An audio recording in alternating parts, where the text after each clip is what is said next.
Alors aujourd'hui, et comme je vous l'avais indiqué la dernière fois, je vais donc commencer par aborder une prophétie biblique qui se trouve dans le livre d'Osée au chapitre 6.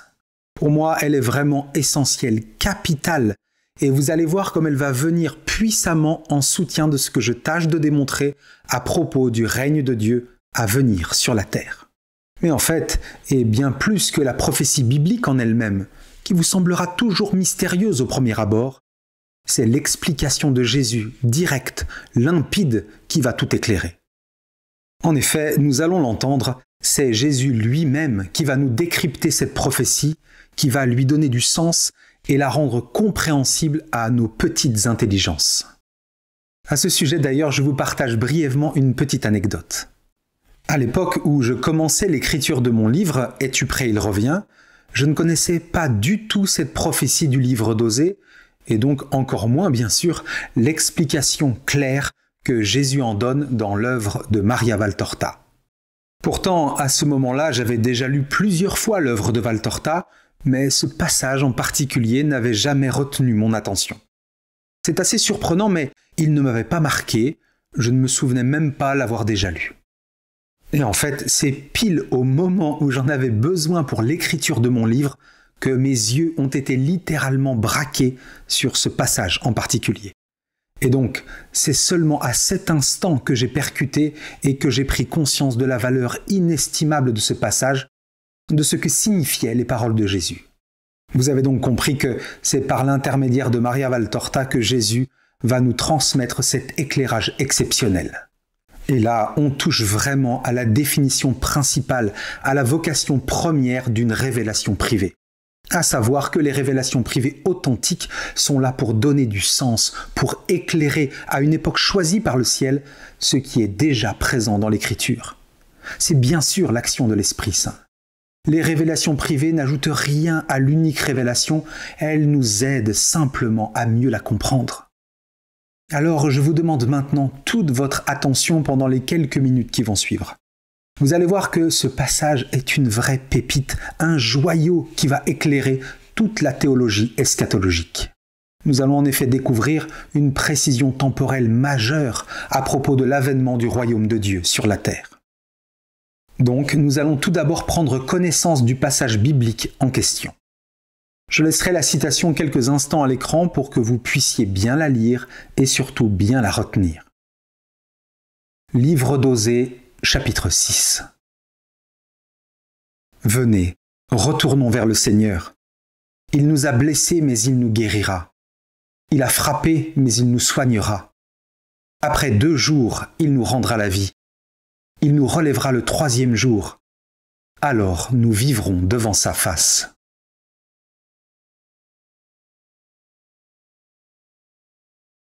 À la première lecture, bien sûr, il est tout à fait logique de penser immédiatement à la passion et à la résurrection du Christ. En effet, Jésus a bien été blessé de 1000 manières, frappé, meurtri. Il est mort, son corps a passé 2 jours dans le tombeau, puis Jésus s'est relevé. Il est ressuscité le 3e jour. Et nous le savons, c'est bien par sa mort et sa résurrection que le Christ nous a guéris, nous a rendu la vie de la grâce en particulier. Jésus a effectivement relevé notre monde déchu. Il a sauvé toute l'humanité. Mais outre la promesse de la future rédemption que le Christ accomplirait au temps fixé, il semble bien que l'Esprit Saint, par la bouche du prophète Osée, faisait ici mention d'une autre très grande espérance, mystérieusement cachée dans ces quelques versets. Et la clé de compréhension de ces versets bibliques du livre d'Osée, je vous l'ai déjà dit, c'est Jésus lui-même qui va nous la donner. Nous allons donc étudier attentivement les différentes paroles de Jésus. Vous allez l'entendre, il s'agit en fait de la même prophétie, mais cette fois prononcée et interprétée par Jésus lui-même. Dans l'œuvre de Maria Valtorta, nous découvrons énormément d'épisodes méconnus de la vie de Jésus. Alors nous allons maintenant devoir remonter le temps et nous arrêter le lundi soir de la Semaine Sainte, donc à seulement quelques jours de la Passion. Vous trouverez cet extrait dans le tome 9, chapitre 593 de l'Évangile tel qu'il m'a été révélé. Ce soir-là, Jésus était entouré de ses apôtres. Il se trouvait dans l'oliveraie du jardin de Gethsémani à Jérusalem. Les apôtres n'arrivaient toujours pas à accepter, à comprendre que leur maître était sur le point de mourir et que c'est l'Écriture qui allait bientôt s'accomplir. Ils étaient effrayés par l'attitude générale de Jésus et surtout par ses dernières paroles très sombres. C'est donc à partir de maintenant que le Seigneur va nous offrir ces paroles prophétiques en faisant référence au passage du livre d'Osée que je vous ai lu en introduction. Écoutez attentivement ce que Jésus va leur dire. Je découperai le texte en 4 parties et je le commenterai au fur et à mesure. Voici donc la première partie. Non, selon les paroles du Seigneur à son prophète, après que cette terre aura péché contre moi, le peuple, et non seulement le peuple d'Israël, mais le grand peuple des enfants d'Adam, commencera à gémir. Allons vers le Seigneur. Lui qui nous a blessés, il nous guérira. Donc là, comme je vous le disais, vous comprenez tout de suite que Jésus fait clairement référence au prophète Osée et au passage biblique en question, puisqu'il cite le verset suivant du livre d'Osée. Il nous a blessés, mais il nous guérira. À ses apôtres, Jésus commence donc par préciser que les propos qu'il tient concernent bien l'avenir, mais aussi qu'ils ne sont pas uniquement destinés à Israël, puisqu'il parle du grand peuple des enfants d'Adam. Ils impliquent donc toute l'humanité. Le point de départ temporel de la prophétie du livre d'Osée, que Jésus va expliciter, est donc celui de sa passion. Après que cette terre aura péché contre moi. Nous pouvons désormais poursuivre et écouter Jésus. Place maintenant à la deuxième partie du texte. Et le monde des rachetés dira, après 2 jours, c'est-à-dire 2 temps de l'éternité, durant lesquels il nous aura laissés à la merci de l'ennemi, Satan, qui se servira de toutes ses armes pour nous frapper et nous tuer, comme nous avons frappé et tué le saint. Nous agissons ainsi parce que la race des Caïns subsistera toujours, eux qui tuent par leur blasphème et leurs œuvres mauvaises le Fils de Dieu, le Rédempteur, en décochant des flèches mortelles, non sur son éternelle personne glorifiée, mais sur leur âme rachetée par lui, pour la tuer, et donc pour le tuer lui, dans leurs âmes. Jésus annonce ici ce qu'allait devenir le quotidien de tous les êtres humains après sa passion. Bien sûr, nous ne sommes pas démunis des secours du ciel, mais c'est un fait indiscutable que notre monde est, pour l'instant, et c'est bien le cas depuis 2000 ans, laissé à la merci de l'ennemi, que Satan nous frappe et nous tue avec toutes ses armes. C'est bien ce que nous vivons tous, il suffit de regarder l'état du monde. C'est un combat spirituel permanent, féroce, à mort même. Jésus nous a certes sauvés, mais c'est bien ce qu'il dit. L'humanité continue sans cesse de le crucifier. En tuant nos propres âmes, c'est lui que nous atteignons.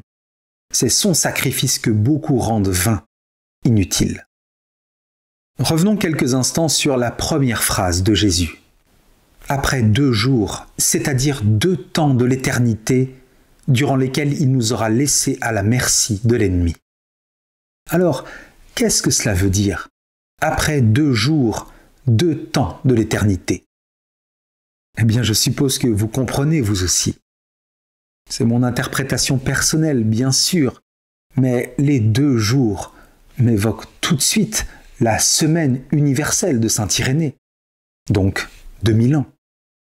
Et les 2 temps de l'éternité sont, d'après moi, à interpréter, comme je l'ai dit dans la première vidéo, grâce au seul indice temporel donné par saint Pierre dans l'Écriture.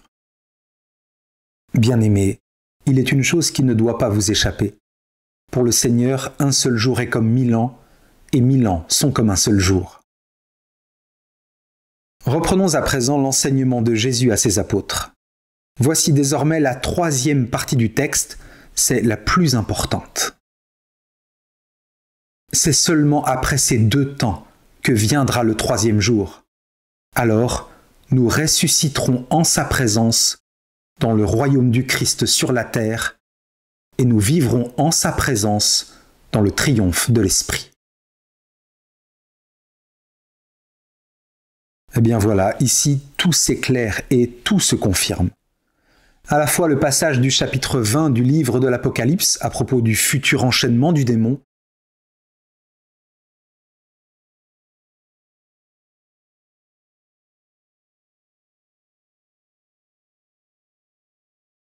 mais aussi ce que dit Jésus à Luisa Picaretta avec les périodes successives de 2000 ans,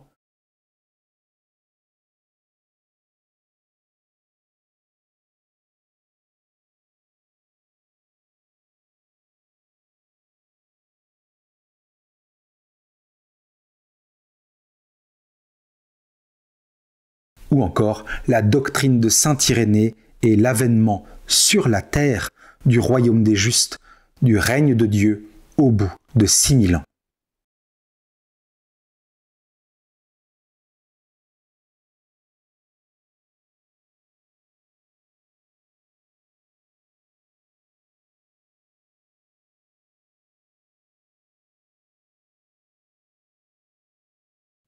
Jésus est on ne peut plus clair. Ce troisième jour dont il parle, il faut comprendre à partir du moment de sa passion, bien sûr. C'est ce qu'il dit. Eh bien, ce troisième jour sera celui de son royaume terrestre, le triomphe de l'Esprit. Et forcément, c'est bien le temps où Satan sera lié, mis hors d'état de nuire, comme saint Jean l'a prophétisé dans le livre de l'Apocalypse.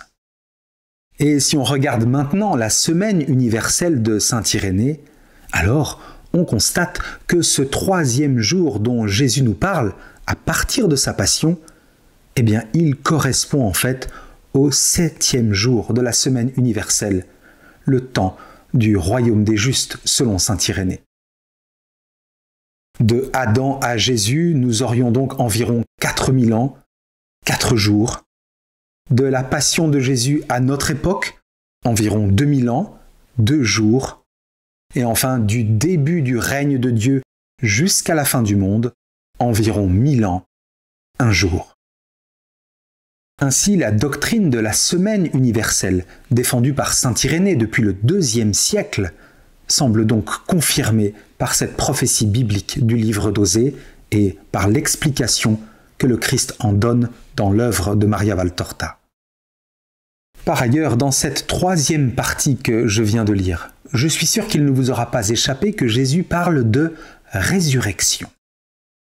Eh bien, nous y reviendrons dans quelques minutes. Mais en attendant, voici la fin de cette prophétie accordée par Jésus à ses apôtres. Il va maintenant leur préciser ce que sera ce troisième jour, après sa passion. Il s'agit donc maintenant de la dernière partie du texte. Nous le connaîtrons. Nous apprendrons à connaître le Seigneur pour être prêts à soutenir, grâce à cette vraie connaissance de Dieu, la dernière bataille que Lucifer livrera à l'homme avant la sonnerie de l'ange de la 7e trompette. Celle-ci annoncera le cœur bienheureux des saints de Dieu, au nombre parfait pour l'éternité. Personne, pas même le plus petit enfant ou le vieillard le plus âgé, ne pourra plus être ajouté au nombre fixé. Et ce cœur chantera. Le pauvre royaume de la terre est fini. Le monde est passé en revue avec tous ses habitants devant le juge victorieux.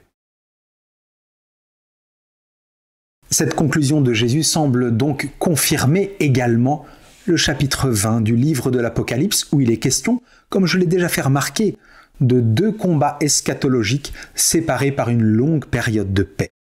Le premier, à la fin des temps, notre époque sans aucun doute, et le second, à la fin du monde, à l'issue du règne de Dieu sur la terre. Ce sera, comme le dit Jésus, la dernière bataille que Lucifer livrera à l'homme.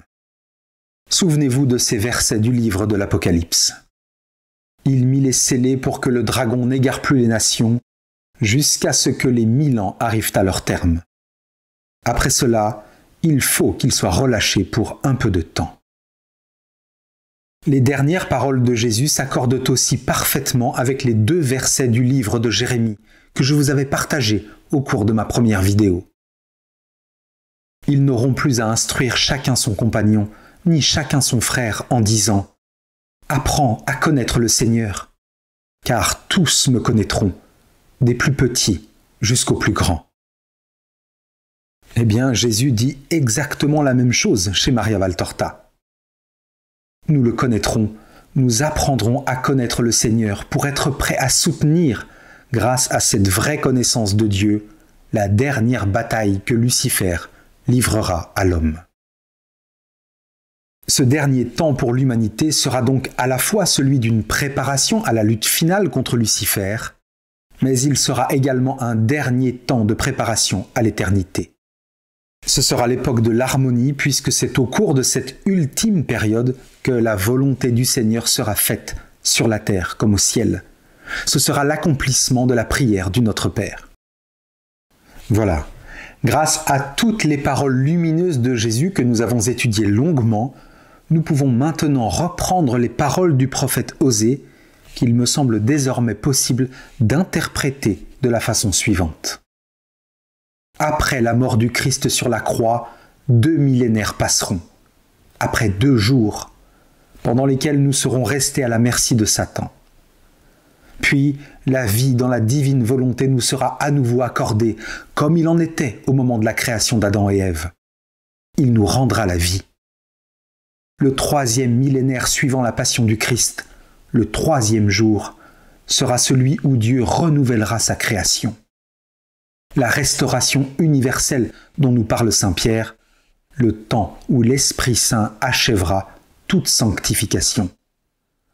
Il nous relèvera le 3e jour, alors nous vivrons devant sa face. Après, bien évidemment, c'est Dieu le maître du temps. Il peut très bien hâter ou même retarder cette manifestation du Christ. Mais comme je l'ai déjà dit, je crois que le Seigneur nous donne d'énormes signes pour nous confirmer dans cette foi et cette espérance. Et s'il nous accorde tant de signes aussi clairs quand nous voulons bien les voir, c'est que l'heure de son retour est sans doute très proche. Revenons à présent, comme je vous le disais tout à l'heure, sur une phrase de Jésus, qui peut nous paraître assez surprenante à première vue, puisqu'il fait mention d'une résurrection, qui aurait lieu non pas à la fin du monde, mais au moment de son royaume terrestre. Pour rappel, voici la phrase en question. C'est seulement après ces 2 temps que viendra le 3e jour. Alors nous ressusciterons en sa présence dans le royaume du Christ sur la terre, et nous vivrons en sa présence dans le triomphe de l'Esprit. Nous allons donc réfléchir quelques minutes à ce propos. Tout d'abord, sachez que saint Irénée soutenait cette hypothèse. D'après lui, il y aura bien un ordre chronologique dans la future résurrection des corps. Écoutez, il disait cela dans son traité contre les hérésies.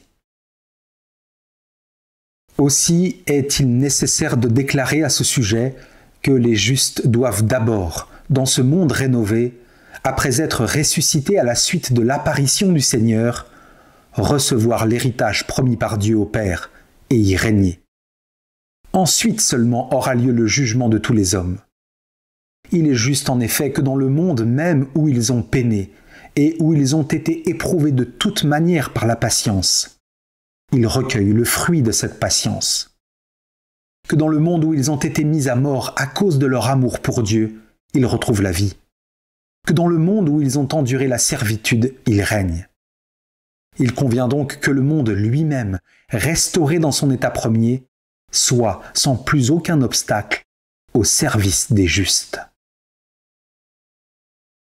Vous l'avez entendu, saint Irénée estime que la résurrection des justes aura lieu au moment de l'apparition du Seigneur, au début du règne de Dieu sur la terre.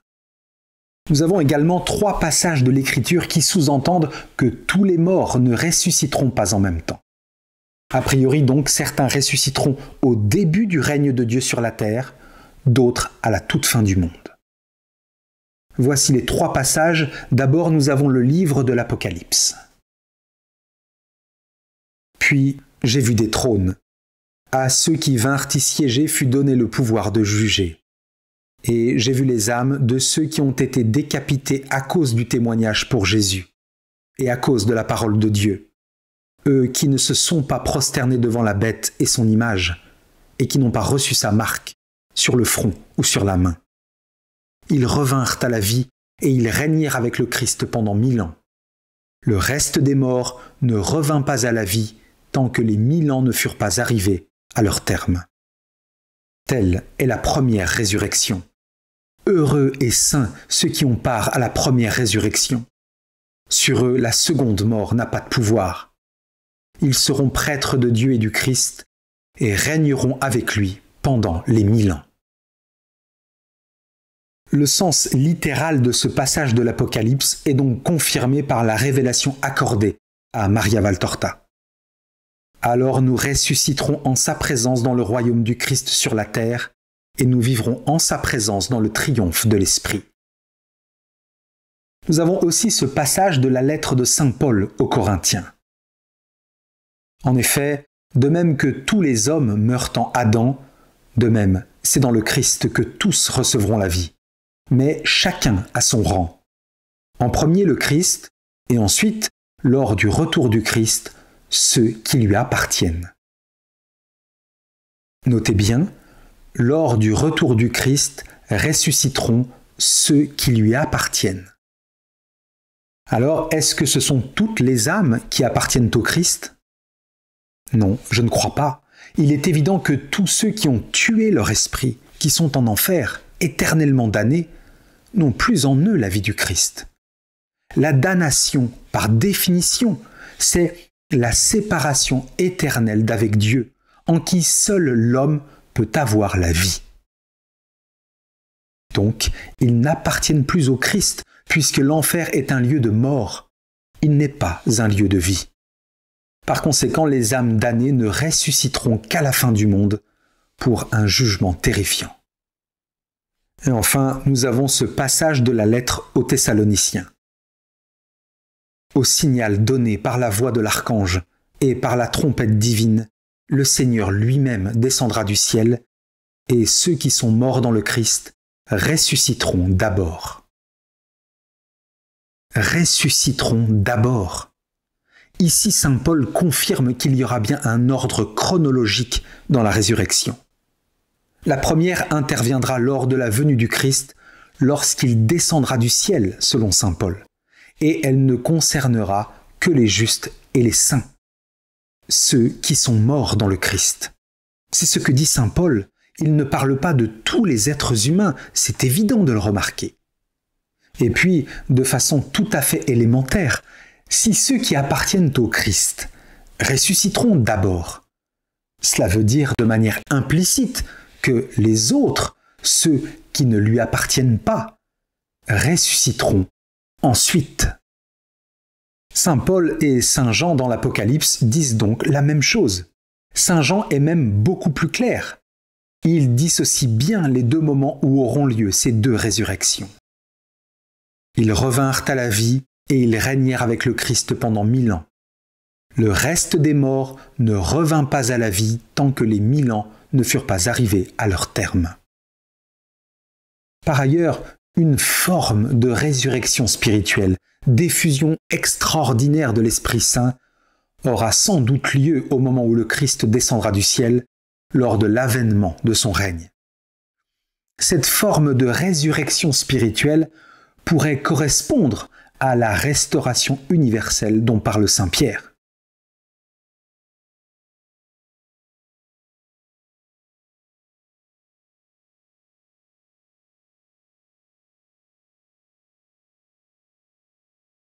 Elle ne concernerait donc que les êtres humains qui seront présents sur la terre, vivants au moment de la manifestation glorieuse du Christ. Cette prochaine venue de Jésus apporterait donc la vie de l'Esprit à profusion pour tous ceux qui l'aiment et qui l'attendent.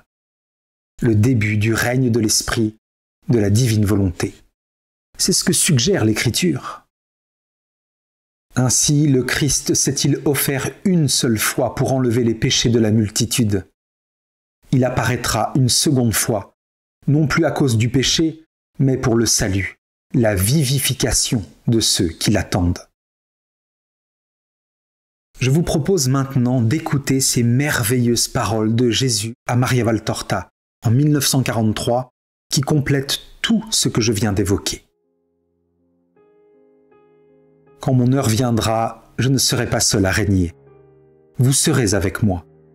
Vous serez avec moi sur cette terre pendant mon règne d'amour et de paix.